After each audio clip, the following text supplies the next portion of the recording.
The Imperial fleet's sensors screamed warnings as an unidentified vessel emerged from the void near the outer rim of the Centauri system.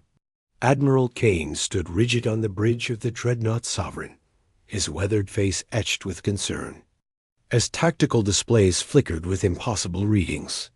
"Sir, the vessel is broadcasting old Earth identification codes," reported Lieutenant Brooks, her voice tight with disbelief. "It's the U-East Wanderer, lost during the Great Expansion 3. Centuries ago." Kane's breath caught. The Wanderer had vanished during humanity's first ambitious leap beyond known space, carrying 500 souls into the unknown.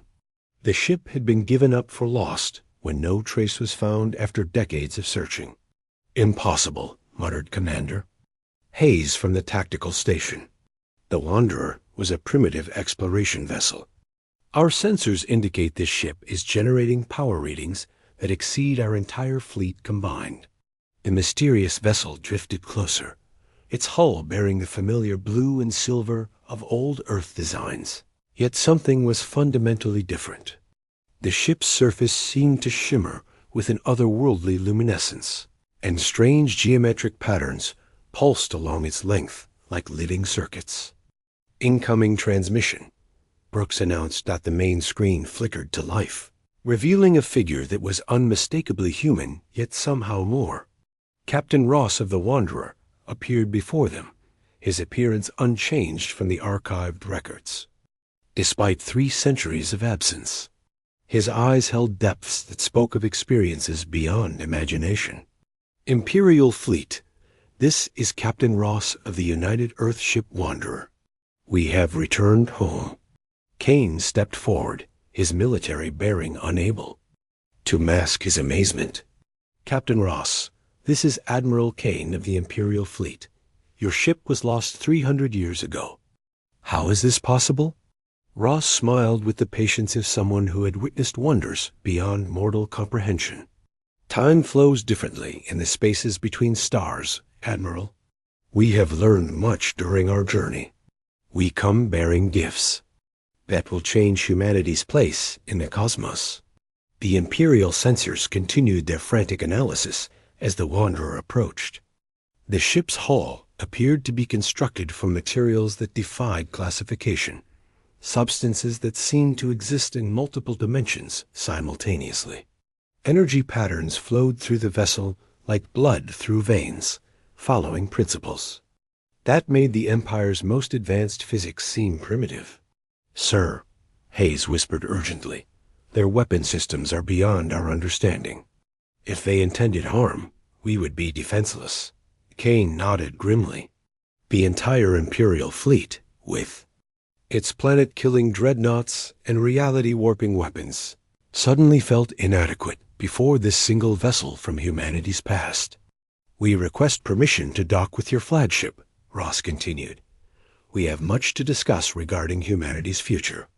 Hours later, Kane found himself in the Sovereign's main conference room, facing beings who were technically his own species, yet seemed evolved beyond recognition.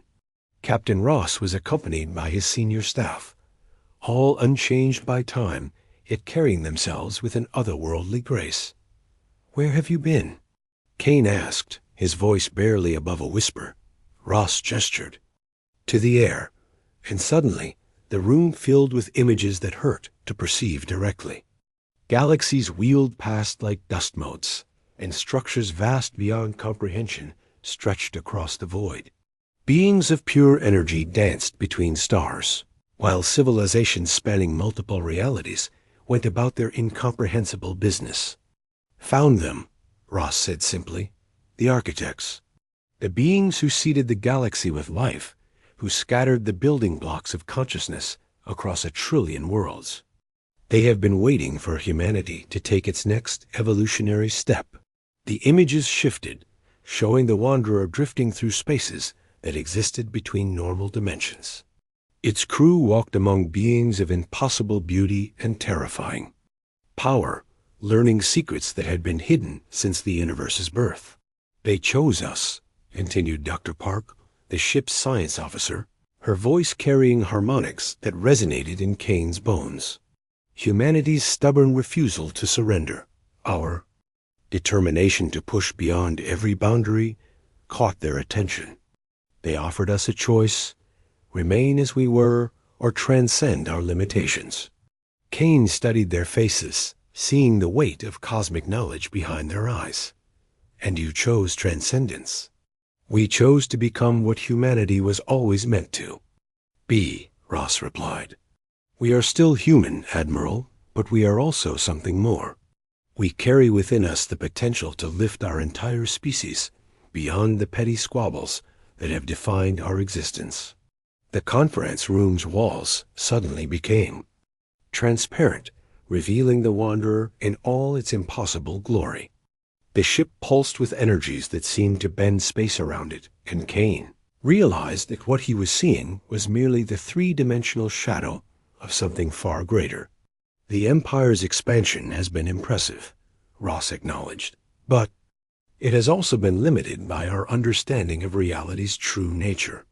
We offer humanity the chance to join the greater community of advanced species, to take our place among the Cosmos Guardians. Kane felt the weight of history pressing upon him. The decision he made in the next few moments would determine whether humanity remained bound by its current limitations or stepped into a future beyond imagination. What do you need from us? He asked.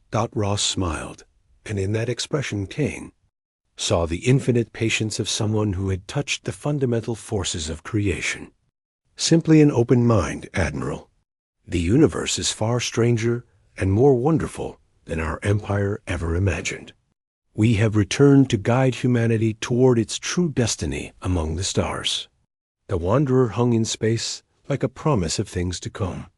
Its impossible technologies, waiting to transform humanity's understanding of existence itself. The lost ship had indeed returned, carrying with it the keys to humanity's cosmic inheritance.